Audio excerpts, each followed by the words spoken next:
Cyber জগতের অপব্যবহারের কারণে প্রায় নানা হুমকির মুখে পড়ছে মানুষ। সম্প্রতি এক তরুণী রাস্তায় দুর্ঘটনার শিকার হলে তার ছবি ফেসবুক দিয়ে দোয়া চান স্বামী। মুহূর্তেই সাইবার অপরাধীরা সেই ছবি ভুলভাবে উপস্থাপন করে পোস্ট দেয় দেশি বিদেশি পেজগুলোতে।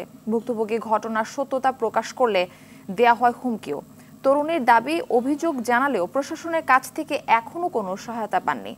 সাইবার বুলিং নিয়ে সাদিয়া কানিজের 2 পর্বের প্রতিবেদনের আজ দেখুন প্রথম পর্ব। মোনালিসা হেভি ফ্লো 15 পিস প্যাকেটের সাথে 8 পিসের একটি প্যাকেট একদম ফ্রি।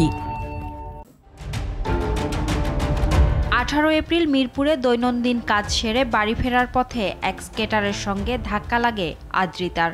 চশমার কাঁচ ভেঙে চোখে ঢুকে মারাত্মক আহত হন তিনি। 7-5 না ভেবেই তার স্বামী ক্ষতের ছবি শেয়ার দেয় নিজের ফেসবুক ওয়ালে। সেই ছবির অপব্যবহার করে সাইবার অপরাধীরা। স্বামীর হাতে অত্যাচারের শিকার হয়েছেন তিনি, এমন ক্যাপশনে অপতথ্য ছড়ায় বিভিন্ন পেজ।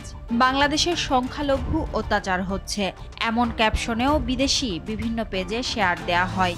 ভাষাটা জাস্ট সহ্য করার মতো না। এমন অনেক বিচ্ছিরি কথা বলতেছে, বিচ্ছিরি ভিডিও, তারপরে ছবি, এগুলো পাঠাচ্ছে। আমি যত লিভ নেই, ব্লগ দেই, নতুন আইডি খুলে তারা আমার সাথে এগুলো রীতিমতো করে যাচ্ছি।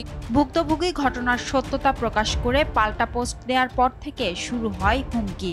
ভুক্তভোগীর স্বামী স্ত্রী দুজনেই জুলাই গণঅভ্যুত্থানে বৈষম্য বিরোধী ছাত্র আন্দোলনের হয়ে সম্মুখ সারিতে থেকে আন্দোলন করেন। তবে অভিযোগ করেন, এ ঘটনার পর প্রশাসন বা বৈষম্য বিরোধী কারো কাছেই তেমন সহায়তা পাননি তারা। যখন দেখলাম যে থানা থেকে এটা নিয়ে কোনো স্টেপ নিচ্ছে না, তো নিজেরা বাধ্য হয়ে সাইবার কন্ট্যাক্ট নাম্বারে কল দেওয়ার পর কথা বললাম। তো তারা বলে যে এটা তো থেমে যাবে, আপনি এটা নিয়ে আপনি অফ যান, এটা নিয়ে কিছু বললেন না, দেখবেন 1 মাস পর সবাই ভুলে গেছে, এগুলো কেউ মনে রাখে না, বাদ দেন, এটা বলে ফোন কেটে দিচ্ছে। সামাজিকভাবে, পারিবারিকভাবে এই বিষয়টা নিয়ে একটা সমস্যার সম্মুখীন হচ্ছে। এই সমস্যা যাতে না হয়, এই সমস্যা থেকে আমরা পরিত্রাণ পেতে চাই। বৈষম্য বিরোধী ছাত্র আন্দোলনের নারী নেত্রী উমামা ফাতিমার অভিযোগ, প্রশাসন সাইবার অপরাধকে হালকা করে দেখছে। আইনের মাধ্যমে সেটা তো নিয়ন্ত্রিত হওয়ার কথা, বাট আইন কি আমাকেও সুরক্ষা দিতে পারছে? পুলিশকেও সুরক্ষা দিতে পারছে?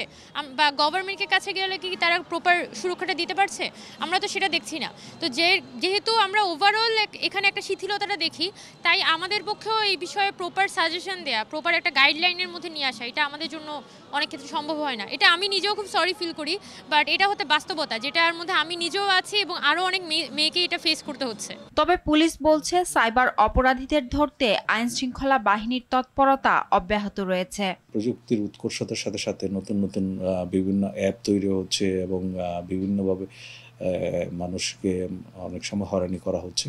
তো এই ক্ষেত্রে আমরা প্রথমত বলবো, আপনারা যখন কোনো একজন স্ট্রেঞ্জারের কাছে কোনো মেসেজ পান, সেটা ওভারলুক করার চেষ্টা করবেন। আমরা চেষ্টা করছি মানুষকে আইনি সেবা দেওয়ার জন্য এবং যারা অপরাধী তাদেরকে আইনের আওতায় নিয়ে আসার জন্য।